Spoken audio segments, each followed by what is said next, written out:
Welcome everyone. I'm your host Shania Prasad, and today we will be discussing Budget 2023 and its allocations to the health sector. And no better persons to have that discussion with other than the experts themselves. With us, we have the Honorable Dr. Frank Anthony, Advisor to the Minister, Dr. Barry Ramsaran, and Director General, Dr. Mahadio. Thank you for joining us. Thank you very much for having us. Okay, so first, before we begin, I would like us to reflect on the past year and the developments that happened within the health sector. Dr. Anthony? Well, I think in 2022, we've seen a lot of developments happening in the health sector. From an infrastructure perspective, you would have seen us fixing the Diamond Hospital, Lenora, Mabaruma, Lethem. And over the past year, we also spent about 1 billion Guyana dollars fixing up almost all the health centers in the different regions. We had a special program whereby we put in waiting areas, improved sanitary facilities, and so forth. And I think a lot of people who use these services were very pleased that we were able to introduce, these additional space to the various facilities. In addition to that, we also look at training. We wanted to upgrade training for our health workers. So from community health workers right up to postgraduate training, we were able to offer it during the year. And we are working on expanding a lot of these programs. In terms of the quality of the programs that we are delivering, so let's say, for example, in chronic non-communicable diseases, we were able to change protocols. So one of the things that the ministry introduced is a program called HEARTS, where we using different medication, more updated medication, to help patients control their high blood pressure and heart disease and so forth. And this year we'll be introducing a HEARTS-D. So it's it's a very dynamic ministry. We have lots of things that are happening, and it's one of the things where we want to keep expanding and improving at the same time. Right. Okay, zooming in a little bit on the budget, right? What can you tell us about the new pediatric and maternal hospital that will be built? So last year, we actually signed a contract to start this project, and the government has allocated 10 acres of land right near the Ogle Airport. And so construction preparing the site started last year, and you would see a lot more accelerated development during this year. The company that is doing the construction is an Austrian company called Vamed. They have vast experience in developing hospitals, and this particular hospital that we'll be building would be 256 beds, and it would have a number of subspecialty in pediatrics, and would cater for the most high-risk mothers that, persons with complicated pregnancy would be able to go there. Some of the features of the hospital would include having full diagnostic suite, a full imaging suite, and we would have a theater that is specially dedicated to pediatric cardiac surgery. So you would see a vast improvement in what we will be able to do as a country in terms of treating patients. And this hospital would not only serve Guyanese, but we feel once it's completed, with the various subspecialties, we would have a lot of people coming here for care. Dr. Barry, any advancements that we should know about that Guyanese can look forward to with this new hospital? Yes. Coming exactly after the minister, this might sound well. No woman should die giving life. Right? Over the years, we've been able to drop it. I don't know what is today's figure. It might be 10 or something like that. But giving life should be a joy for the entire family. So the specialty hospital and that doctor referred to, Dr. Anthony, the maternity and neonatal cases can be dealt with there, that would be a big boost. That is actually empowering women. Some women continuously lose their babies, and little specialized help can stop that. So no woman should die giving life. That's one that this budget addresses. But you might not understand the reasoning behind it, or you see it easily if you're just looking at blunt figures. So I think we should minister should be given a pat on the shoulder for exactly caring for our ladies, right? That's one. And secondly, we need to look at the proper use of the health centers. We need to magnify it. For example, should they work late in the night? You're looking at things like that because you have it's personnel. So people wanting to bring their kids, for example, to the health center, they also have to work. So sometimes they have to miss a day, right? And if we're having that service into the evenings or a little late, we need more people, more personnel. And that is exactly what this budget is doing. A massive surge in personnel training of all levels. As a matter of fact, I can tell you this. Some of the small islands in the Caribbean have heard of our programs, and they've been approaching us to send their people here to train not only as doctors at UG or nurses at the nursing school, but at all the other 20 or so different specialties, laboratory technicians and so on. So we're being big brother to the Caribbean. Guyana is very known for big brother. Right. And they share their skills, and they send. Of course, if they send students here, we would give them the programs free. We did it in the past. But they will have to live. They got to rent houses. They got to do things, and that will be a little boost to the Guyanese economy. Right.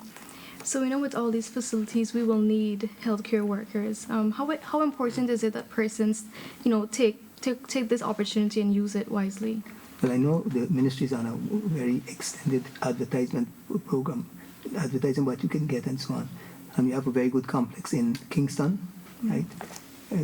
Many people don't understand that or don't know it. They think of the nursing school as in East Street. But the main nursing school now is in Kingston, massive and well kept, convenient, having good amenities like washrooms and so forth for the predominantly nurses who are women. And Linden has one too, and New Amsterdam. Many people don't know that the Linden Training Center for Nurses and New Amsterdam. As a matter of fact, Linden has a special place in our hearts. They don't only train for Region 10, they train for the other regions. Right? And that can cause a little bother because some people would be wondering why they get in so much nurses training and then come into Linden. That's the scope of, or the remit of this school is to train, especially for Amerindian areas. Right? So that, I think the ministry should have explained that before, but I just take the little moment to explain it. Linden is doing great as far as the nursing school is concerned, but we want to say kudos and hi and hello and good things to Linden. You are not only training for yourself, you're training for Guyana, for certain regions, the inland regions. Okay. One of the things that we will be doing this year is changing the format of how we do training for registered nurses. So the traditional approach has been a physical classroom where you go to that classroom and so forth, but that also has been a constraining factor because currently we can only train maybe about 250 persons per year, and that's not enough. So we are now going to do a hybrid system where we would use an online platform. We are partnering with Coursera, and we would migrate our curriculum for nursing education onto the Coursera platform and open that up to the persons who apply to us. This year we are hoping that we can attract at least 1,000 persons into nursing, and they would use this, the theory would be done on Coursera, and the practicals, when you need to do practicals, you come and we'll have simulation centers where you'll be able to do practicals. So by doing that, a lot more people would be trained. Okay. And speaking of an online platform, what can you tell us about the new telemedicine facilities that will be built across Guyana? Before I go there, if I could build a little bit on what Sure. the minister said. So what on the minister's watch, what the government would have done so far is extend training. So for the first time ever, we have nursing assistant training being done in regions 1 and 9, where they're training their own nursing assistants.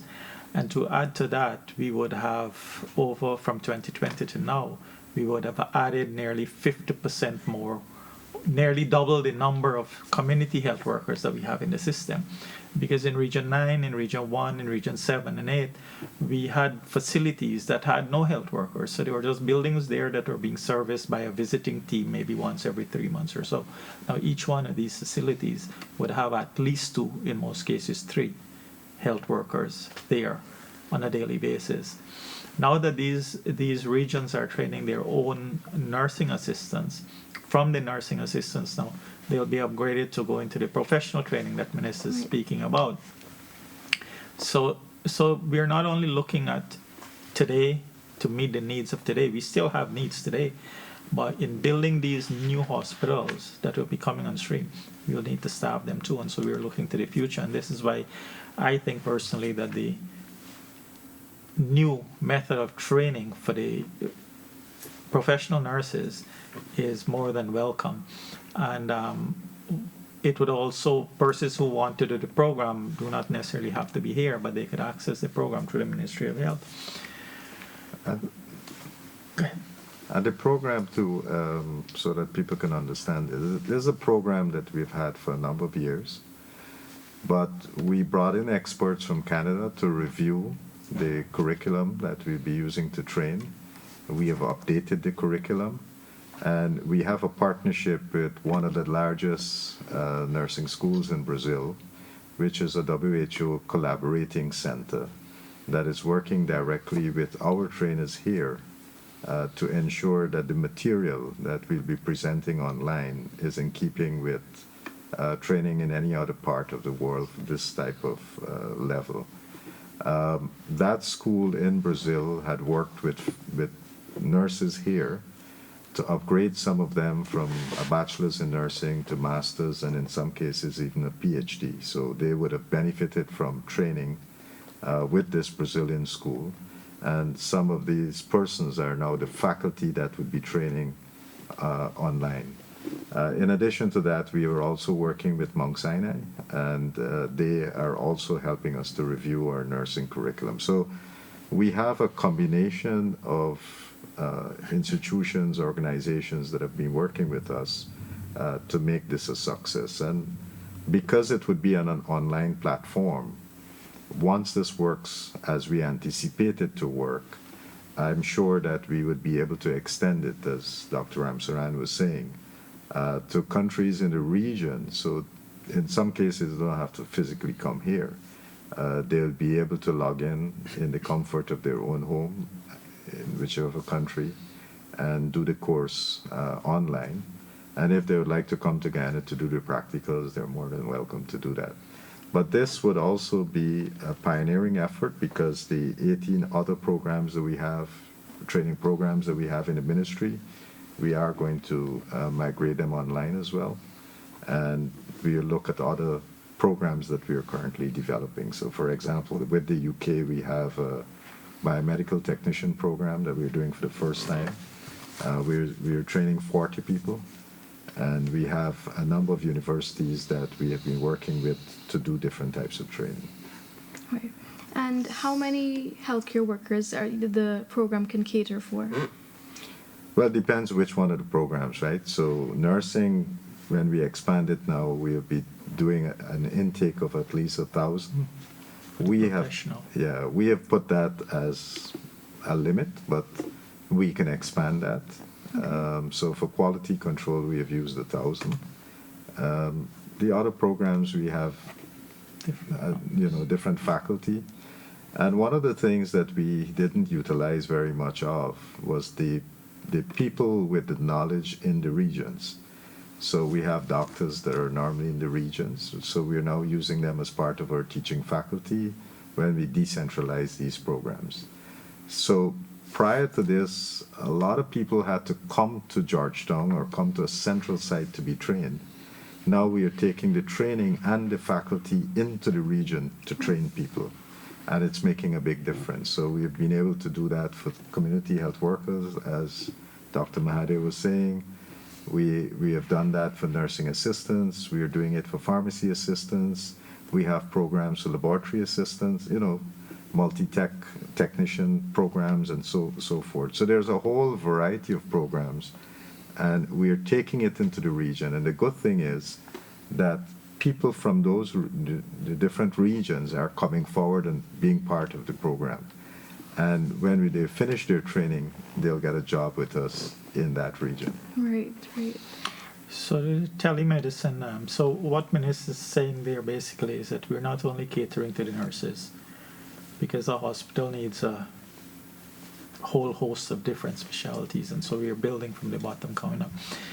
With the telemedicine program that we have, so it caters to providing a specialist service in the remotest part of the country. So 4 facilities would have been chosen, and so if we could go where Minister launched a program in Guns, this is a community that it takes you about 2 hours by plane to get there. And from there to Lethem, which is the nearest regional big hospital, specialist hospital, if you were to come out from there by trail, by boat, by trail again, it will take you a minimum of 5 days, and in bad weather up to 10 days. But these people, they're the residents of Guns right now. They have specialists who could provide advice. So staff were trained, equipment was provided, so they could get a heart test done, they could get an ultrasound done and read in Georgetown, and advice given there. So all the specialists we have, it is interconnected. So from Guns, which is in Region 9, they could seek advice from Lethem Hospital. We have people trained there to manage the program also. And if they need super specialist advice, they could get it from Georgetown. Doctors and specialists and super specialists are always on call. And so by doing this, you could save lives. You could have timely intervention. And not only that, but you could also have timely evacuation from the facility. So let us say a patient is diagnosed with something that cannot be managed in there. Needs, let us say, theater intervention, surgical intervention, or a super specialist intervention. A timely diagnosis, a flight is arranged. It's very expensive, but a flight is arranged. The person is flown out, and a life, or more than one life in the case of a pregnant woman, will be saved. So that is a program that was implemented last year. It is working. We are working on it. It's working well. All the kinks are being removed, and it will be expanded this year. I think that is one of the programs that Minister dreamt of some time ago, and the government of Guyana, the president said, let's implement it. Another program that I'd like to talk about, by the way, that you didn't mention, is another one of Minister's pet projects, the Snap-on Spectacle Project. And this is, simply put, this is going to the hinterland, going to far out places. We were in Purima in Region 7. You go there, the specialists go there with their kit, they do a test. The patients themselves, it's a simple process where they identify themselves, what is the defect, what kind of lenses they need. The lenses are there, it's fixed onto the frame, and they're given. So they come and they leave with prescription glasses. Right? And it takes about 15 minutes.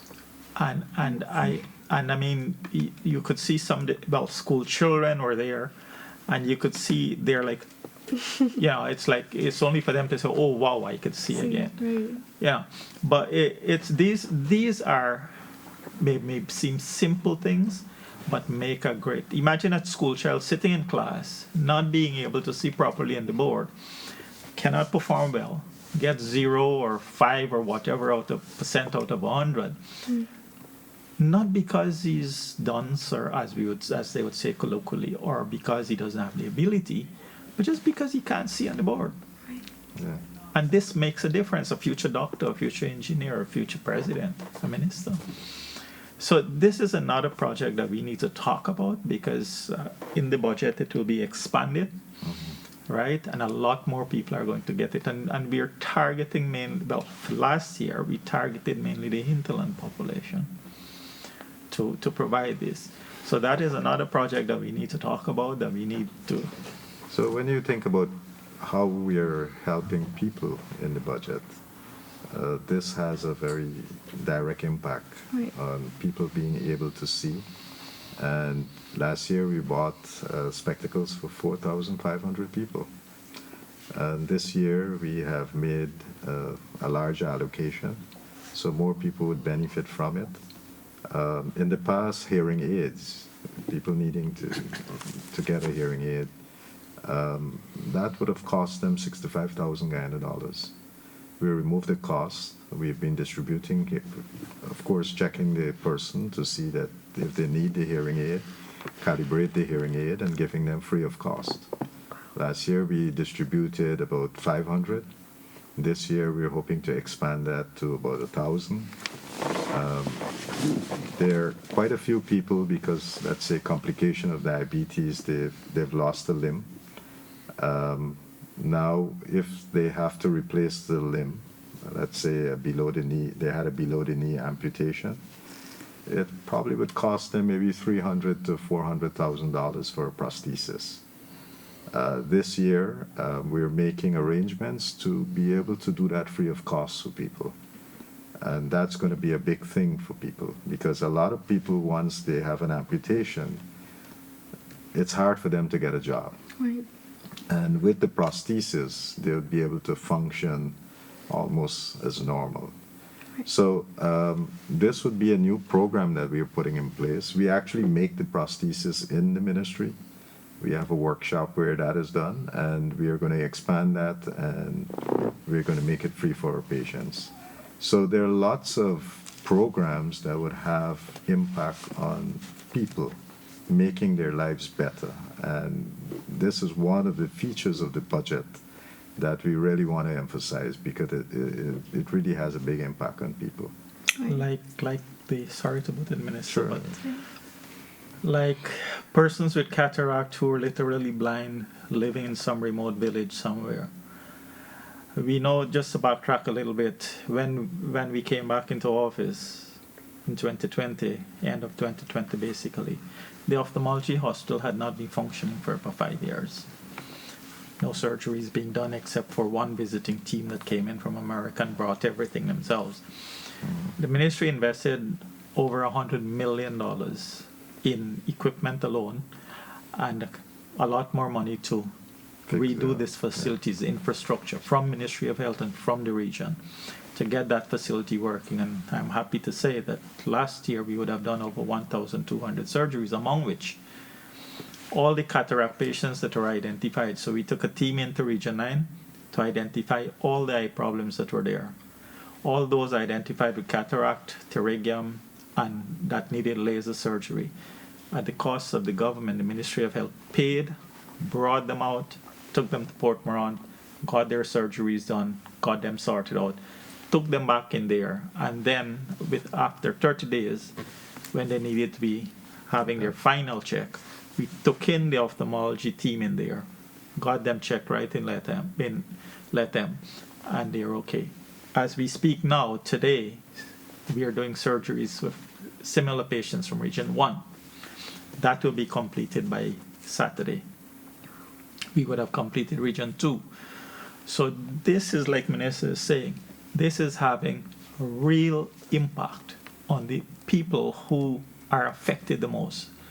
Most of those patients that we brought out, they knew they had an eye problem, but they would have never sought help because they couldn't afford it. Yeah, and the range of service is very diverse. So we spoke about the snap-on spectacles. That's a very simple procedure. So we were able to do from the simplest to the most complex. So apart from doing glaucoma, the surgeries for glaucoma and so forth, one of the things that we have been doing at the Georgetown Hospital is do transplants for cornea. And this is a very complicated thing, and we probably have done more than 100 and something corneal transplants at the Georgetown Hospital. And that was possible because we have passed legislation to allow for these types of transplants. And very soon, during this year, we're hoping to set up our own eye bank so that we can harvest corneas right here and be able to do the transplants. Another big project that had a big impact, I think, for patients last year would have been implants that we were able to do for patients.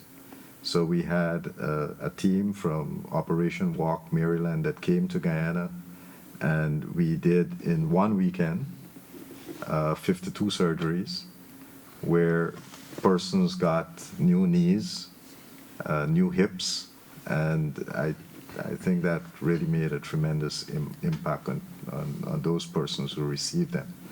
We have now we have had worked with the team to develop an agreement where they'll be coming every year to Guyana. They'll teach and they'll operate.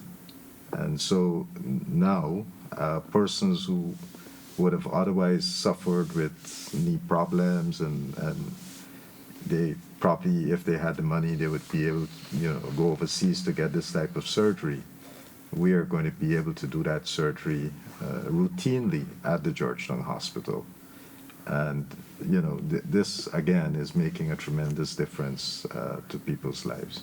So we are addressing not just primary health care, but we are also addressing the more complex types of surgeries that people would need. And talking about telemedicine, Dr. Mahadev spoke about the type of telemedicine where we do consultation with patients that are in remote areas.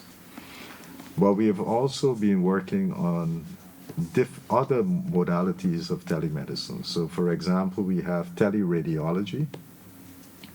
So a CT scan taken in New Amsterdam, if we don't have a radiologist there, we can interpret that CT scan at the Georgetown Hospital simultaneously. So you send the image, it's interpreted, results go back. And this system that we are building out, because we are now putting in all digital x-rays, early this year, let's say in the first quarter of this year, there'll be at least 13 digital x-rays that would be placed at different regional hospitals, and the interpretation of those images would be done by the Georgetown Hospital. In another 2 years or so, there'll be about 9 CT scans that will be placed at various regional hospitals. And again, the images would be interpreted at the main center. So teleradiology is a way of us getting high quality interpretation of these imaging results. We've also been doing teleophthalmology. So for diabetic patients, one of the things that they need to do is a scan of their retina. And every diabetic patient should have that at least every 2 years. Earlier would also be maybe once a year.